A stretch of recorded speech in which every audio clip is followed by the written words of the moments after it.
This is YSM Sports Media. Want to thank you for all your love and support. Really appreciate it. We wouldn't be able to do this without you. Go ahead and hit that subscribe button right now and click the notification button for all future content. Yeah, I don't want to. Oh, go ahead. Speaking of fights in your division, right? There's a unified fight between Charlo and Rosario. Yeah. How do you see that fight playing out? Like I just said, I don't see. I think Charlo clips him within 7 rounds. Rosario, I think he's on a high horse mentally. I don't think he's flamboyant or cocky. When I say on a high horse, but I think he's definitely feeling himself after doing what he did to Julian. You know what I mean? He might be feeling himself, be feeling his power. Charlo ain't gonna, I really don't think Charlo will move after getting hit. I've also never really seen Charlo get hit to see how he would react. I've seen him get outboxed by Tony Harrison. We've all seen him get outboxed by Tony Harrison. Yeah. Rosario is nowhere near a boxer. And we also seen Rosario can't take pressure. Hence what Cota did to him. Hence what Nathaniel Gallimore did to him. Can't take pressure. And real evident that, and I'm only talking about each of their past fights. Rosario can't take a punch because again, you see what Rosario did to him. You know what I mean? I'm sorry, Gallimore did to him. Yeah. You know what I mean? And Charlo could punch. Charlo could really punch. We all know he could punch. He could change a fight like that with one punch.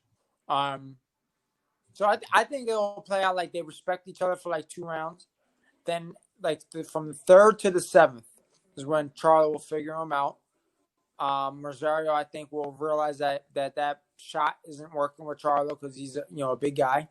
And I think by 7 rounds, Charlo will become undisputed champ.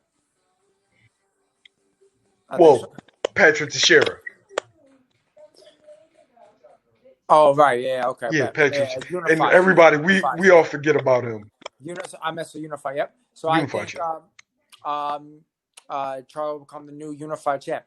But for Patrick Teixeira is rough work, though. That's a weird style. That's a real weird style for anybody to fight. He's very active. He got long range. He's awkward. He's southpaw. I'm not saying he can't beat guys like Charlo, Rosario, or whatever, but he's rough work. He's a real rough, awkward fighter to beat. Curtis Stevens, who clipped him, Curtis Stevens, if he hits anybody flush, it's over. You know what I mean? Yeah. But I think Teixeira would have been on his way to win a unanimous decision had that shot never happened, but it did. And, that's boxing. All right. Last question about your division, right? Okay. You win this fight. Being that you're with PBC, you have like a laundry list of choices. Who is the one guy that you would want next? Whoever they, Louis DeCubas, offers. It's kind of like the same with this situation. Again, not looking past Brian Mendoza because tough fighter. He's, I know he's coming because, like you said, it is a crossword. I said crossword. I'm doing too many crosswords because I'm so bored in this bubble. It is a crossroad for him. It is. So I'm not looking past him. I just got to display my experience and my talent with him. But really, like I said, anybody that Louis DeCubas Jr. offers, I'm really not in a position to say no. I wasn't in a position to say no to this one. After my last fight, I was walking to the locker room and he brought me to the side and said, "Yo, I'm gonna get you another fight. Don't worry, keep your head high, go rest. Spend time with your family. I'm gonna get you another fight. You're a tough mother effer, right?" And he did. And he lived up to his word, and that's why I'm forever grateful for him. He lived up to his word. But so I trust, what anybody he offers or brings. will be, proper for me and stuff. But so I know it's also not going to be a Rudy Poop fight. Like I already know, with a good win, God willing, with a good win, I get another big fight, a big fight, whether if it's Lara for the title or, guys like Jared Hurd or Tony Harrison, who is coming back, who's looking to come back. I know it wouldn't be like a Charlo or nothing like that, but maybe a J Rock. I mean, he needs to come back. You know what I mean? We right there. Maybe you just never know. You know what I mean? What could be, but we just gotta get past Mendoza first. But truly, bro, it could be any of them because I'm really in a position where I can't say no. Like I just can't. You can't turn down. You can't turn down them fights. You know what I mean? I don't have that luxury. You know what I mean? I really don't. So. Now, this is your first fight in the bubble. Yeah. What's it like? Yo, so far, it's like today sucked. I'm not gonna lie. So like, it really sucked. Like we've been in this room all day, bored as hell. They bring breakfast, lunch, and dinner on time. You know what I mean? Ever since we got here last night, everything's been on point and stuff. But I think the worst part is that I'm still on East Coast time. So like it's 9 o'clock here. I know it's 11 o'clock there. Wait, 9, 10, 11, it's 12 o'clock there. Shit. It's about midnight. So like it's midnight in my eyes, right? So when I woke up at like 6:30 in the morning this time, I'm really used to it being 9:30 at home. You know what I mean? So I've been up since 6:30 West Coast time, bored as hell, man, wide awake because I'm still used to the time. So, but it's been cool. Listen, man, I get a lot of rest. I get to relax. I've been on FaceTime with my baby girl, my little daughter, a lot. So, I'm just letting time go by. Starting tomorrow. We'll get some gym time, where I can leave this room for an hour. And that's really it.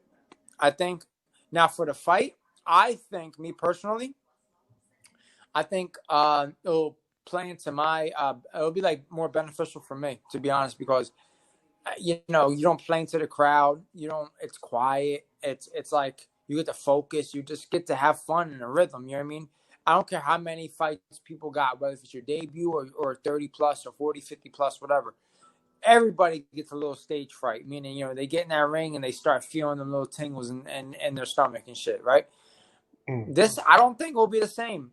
I think it's like an official sparring match, I think. Like, we're not going to take the fight like a sparring, but it's like an official sparring where, you get your select few of guys that are, around the ring just watching. You know what I mean? As opposed to I'm fighting in front of, thousands of people, So I think we'll play out a little better for me. All right. Last question. Fighter in your area is going to be on pay-per-view. Danny Garcia fights Earl Spence. Oh, word. What's your prediction for that fight? Damn, man.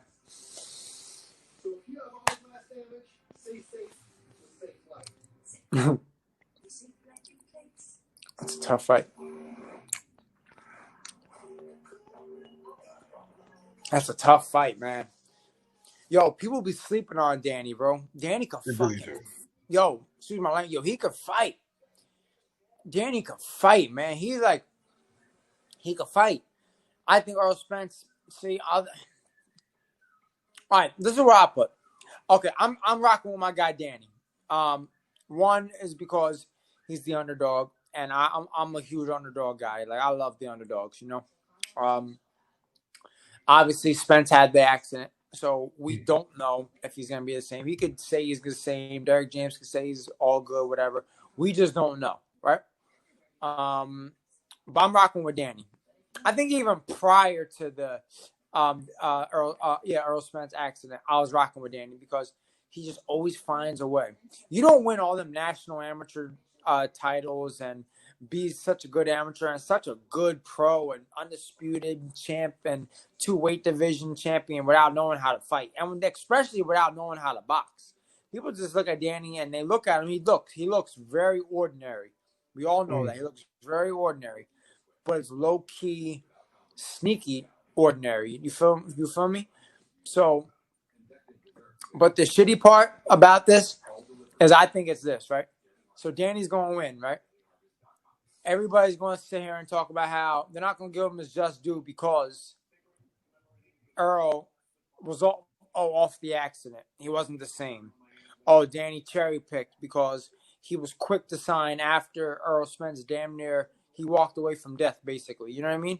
Yeah. I don't think he'll get his just due when he wins, which is really foul because at the end of the day, it's Earl Spence's decision to fight. If he says he's good, he's good. He got enough money. He don't need to box no more, right? He really don't.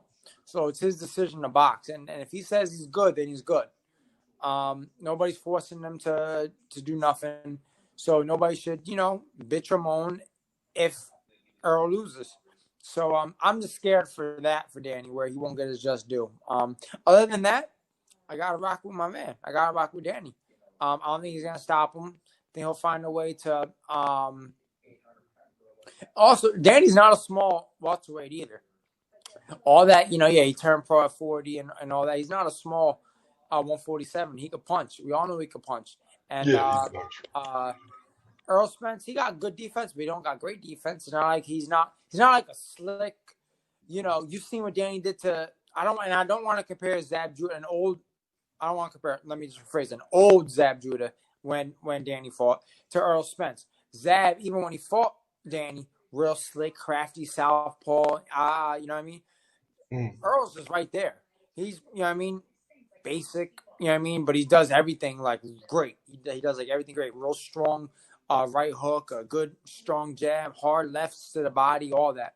But we all seen how Danny was able to hit Zab, all them shots and stuff. And again, I don't want to compare old Zab to prime Earl Spence or prime / post major car accident Earl Spence. You know what I'm saying?